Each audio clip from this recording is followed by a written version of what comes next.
returned from a self-care retreat to find a moving truck in front of my house. My husband stood outside, holding divorce papers. I checked my phone and realized he had sent the footage of my affair to my entire office. I never thought I'd be the one writing a story like this, but here I am, sharing the most painful and humiliating experience of my life. Maybe putting it out there will help me process everything, or perhaps someone reading will learn from my mistakes. I'm a 38-year-old woman, married to my husband, Mark, for 15 years. We have 2 kids, ages 10 and 8.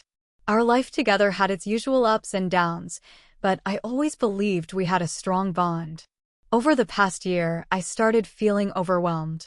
Balancing work, parenting, and household responsibilities left me drained. I felt like I was losing myself. A friend suggested I take some time for self-care, maybe attend a retreat to recharge. The idea resonated with me.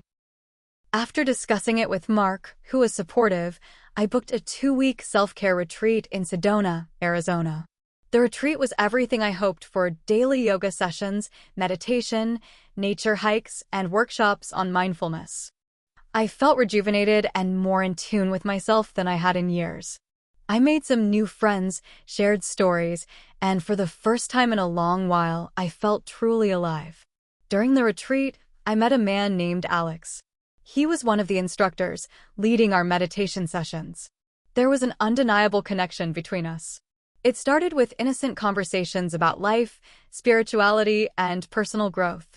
But as the days went on, our talks became more personal, more intimate. One evening, under the starlit sky of Sedona, we crossed a line. It was a fleeting moment, a kiss that lasted mere seconds, but it awakened something in me. We both knew it was wrong and agreed it couldn't go any further.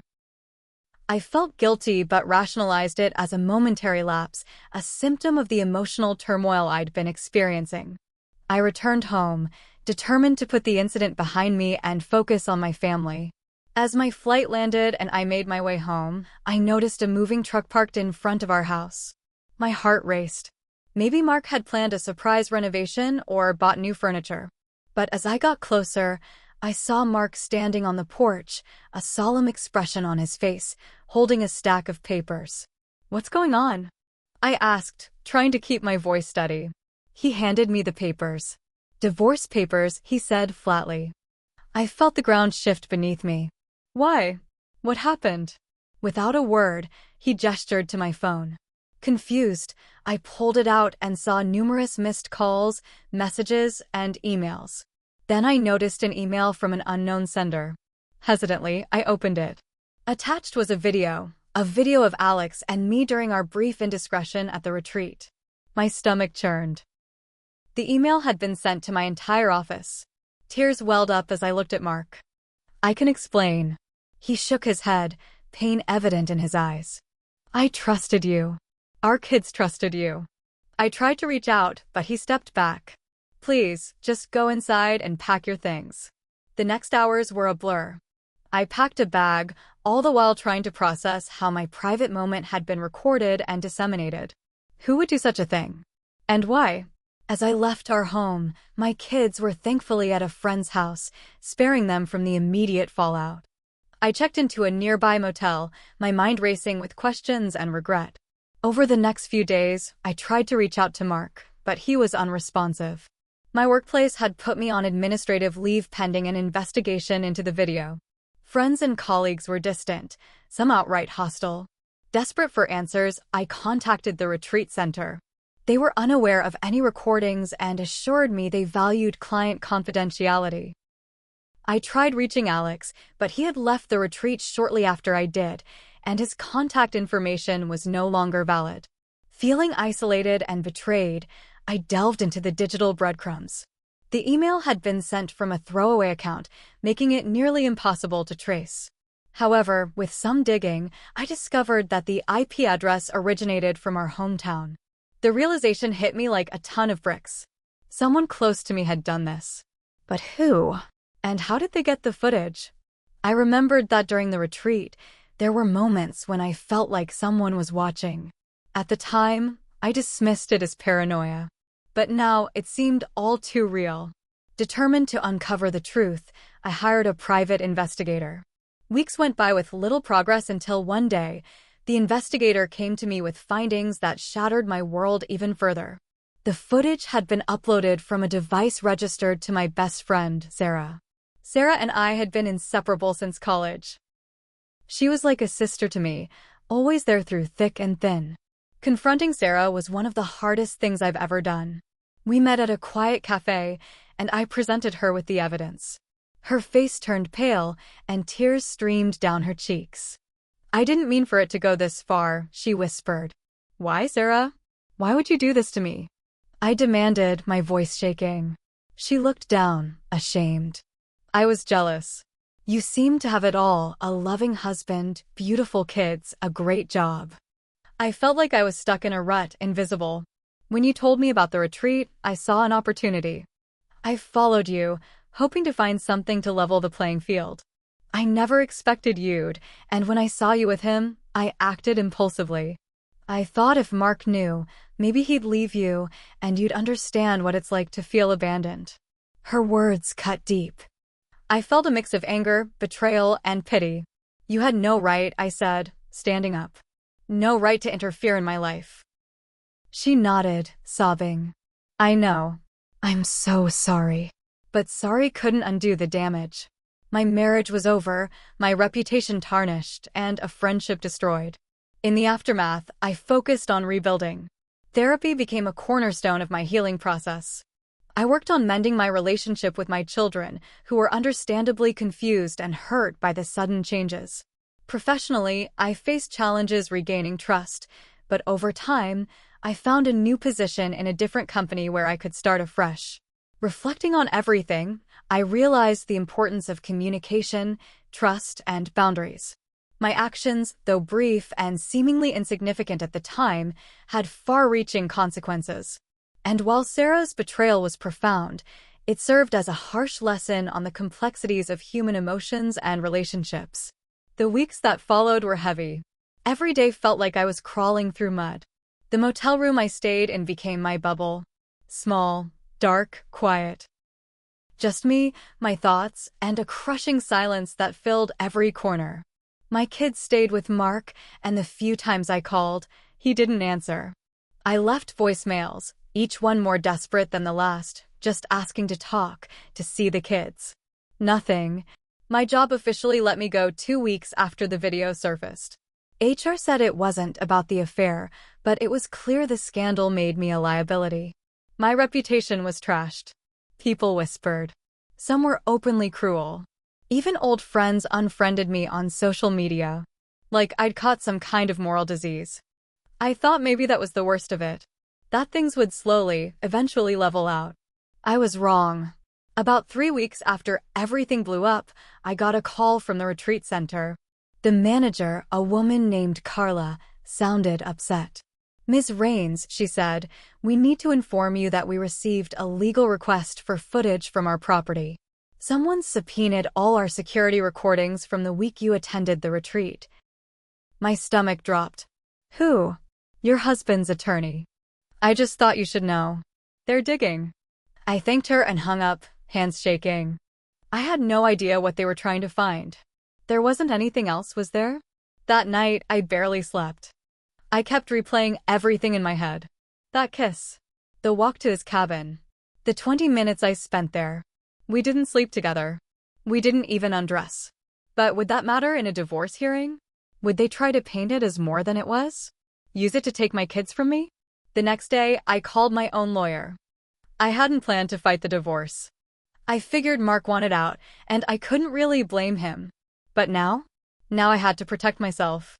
And more importantly, my right to be a mother. We met in her office 2 days later. She was sharp, tough, the kind of woman who wore steel in her eyes and knew how to use it. "I need everything," she said. "Every detail. Don't hold back. If we're going to stop them from turning this into a circus, we need to control the narrative." So I told her. The kiss. The night. The guilt. Sarah's betrayal. All of it. She nodded, scribbled notes. "We'll hit first. File for joint custody immediately. We'll subpoena Sarah too."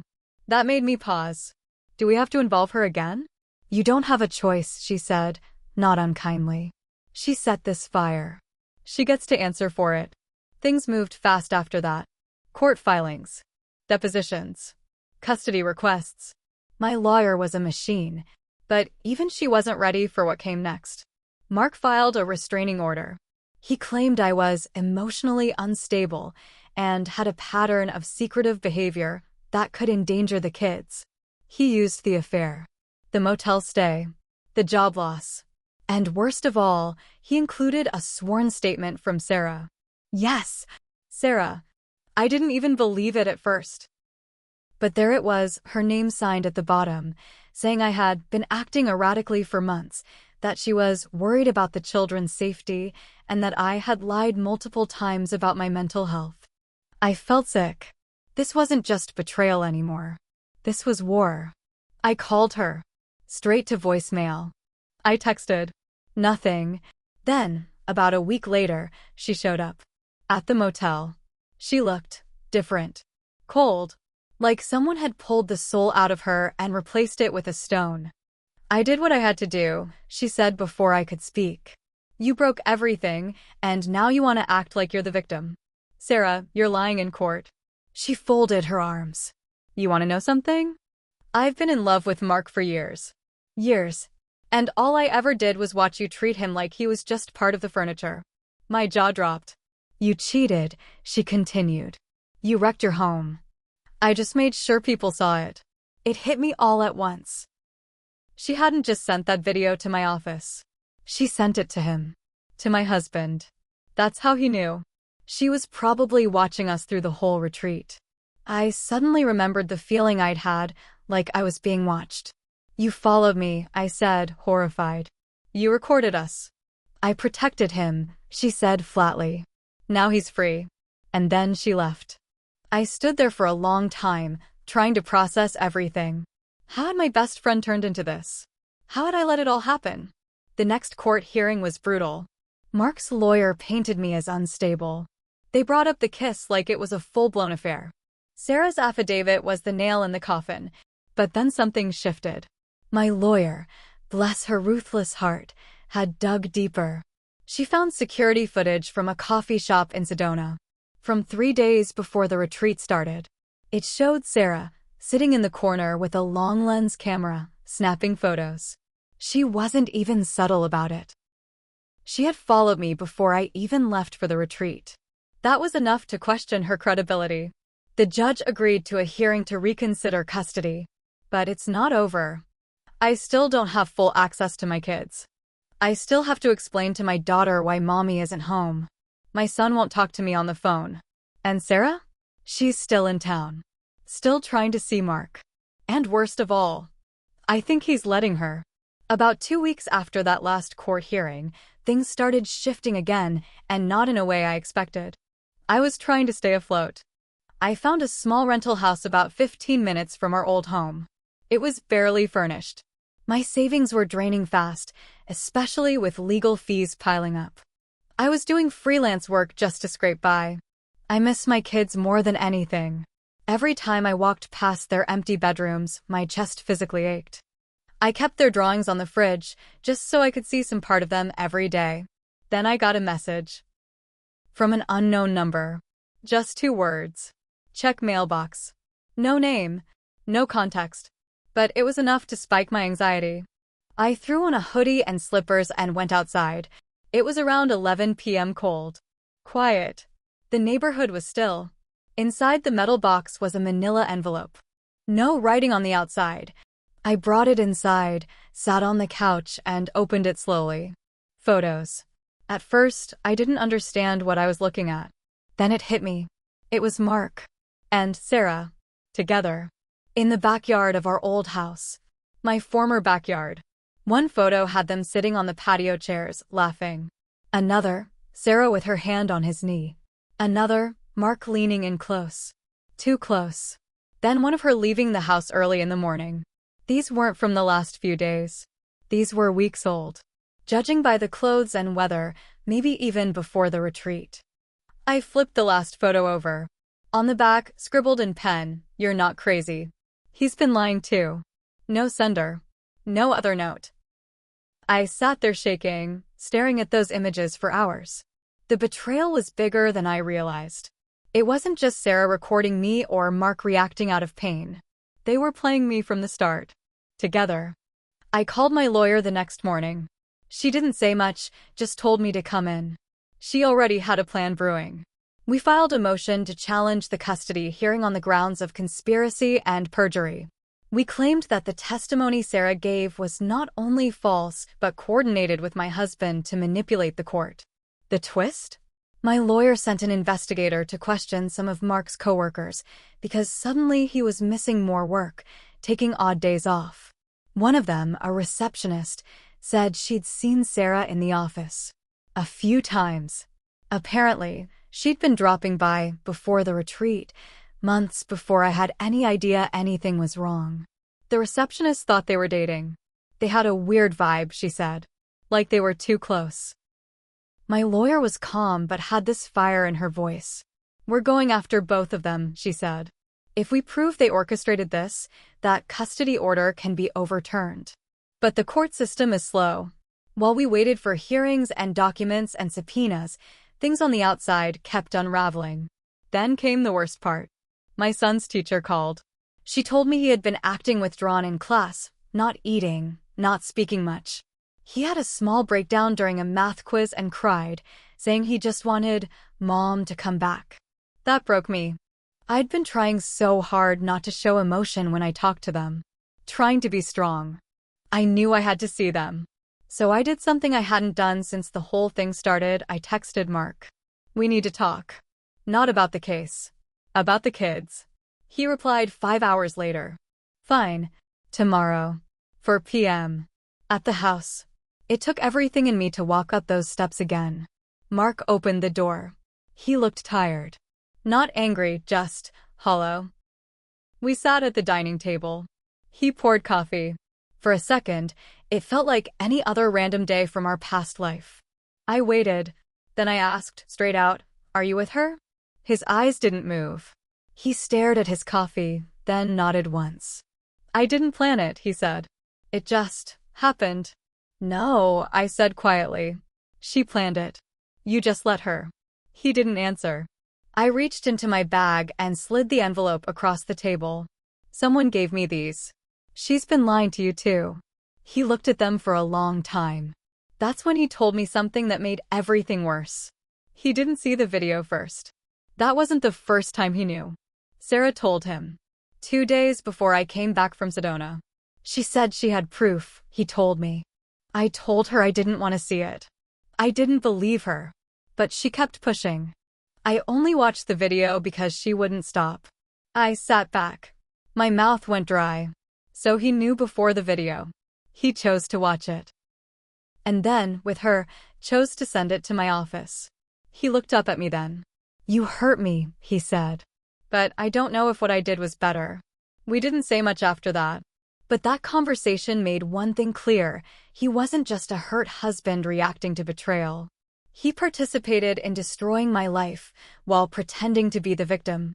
He let her plant that bomb and stood there while it went off. And now? Now my lawyer is pushing for everything: custody, damages, even a potential defamation suit against Sarah. We're building a case that not only did she stalk and secretly record me, but that she distributed private footage illegally and manipulated legal testimony. The next court date is in 3 weeks. And I have a feeling it's going to rip everything wide open. 3 weeks later, the courtroom was packed. It wasn't a trial, but it felt like one. Both lawyers had filed full motions. My team came armed with everything. The photos, the subpoenaed testimony, and the security footage of Sarah stalking me before the retreat. Mark's lawyer looked nervous. Sarah wasn't even there at first. But just before the judge walked in, she slipped into the second row behind Mark, wearing a beige blazer and smug silence. The judge listened. Every word. My lawyer made our case sharp and clean. Sarah had followed me, lied to the court, distributed illegally obtained footage, and manipulated the custody process. She presented the timeline, Sarah contacting Mark, pushing the video, feeding him lies. Then we dropped the last piece. The voice recording. It was new. My lawyer had gotten it 2 days before the hearing. A mutual friend of Sarah and me, Rachel, came forward after seeing the court summons. Rachel had met with Sarah shortly after the retreat drama, and she recorded their conversation. In it, Sarah bragged about following me, manipulating Mark, and sending the video to my boss. "I just wanted to blow up her life," she'd said. "I was tired of watching her pretend to be perfect." The judge asked for silence after the audio ended.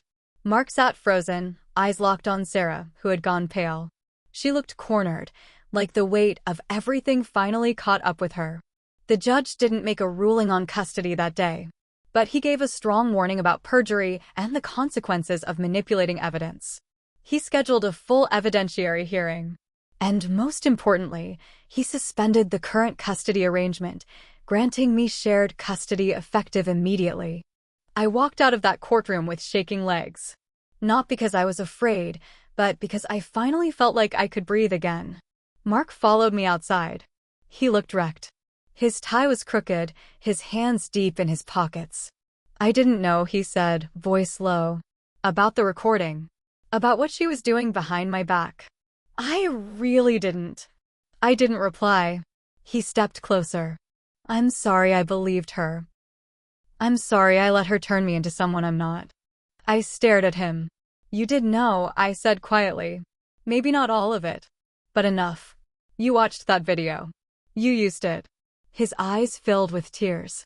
"I thought you'd thrown it all away." I was angry. "I wanted you to feel it." "I did," I said. "Every second." Behind us, Sarah tried to walk by without being noticed. But Rachel was there too. She stepped right in front of her. "You need help," Rachel told her. "And not the kind you get from lawyers." Sarah didn't respond.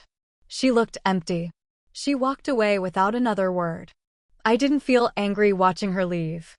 I felt nothing. That night, I picked up my kids. They ran to me like I'd been gone 100 years. My daughter cried. My son wrapped his arms around me and didn't let go. We went home, my new home, and we sat on the couch and watched a movie with popcorn and blankets and no more secrets. In the weeks that followed, the legal case dragged on, but I felt different. I had a job interview lined up. I was rebuilding. Slowly, but with purpose. Mark came by sometimes to drop the kids off. He never brought up Sarah again. From what I heard, they were over. She vanished from his life, just as quickly as she'd forced her way into mine. I don't know what the future holds. I'm not sure if I'll ever trust like I used to. I still have nightmares of losing my kids, of public humiliation, of being watched. But I've learned something. Love doesn't survive on memory. It needs truth. And when truth is gone, all you have left are ruins. I'm standing in the ruins now. But I'm still standing. And that's something.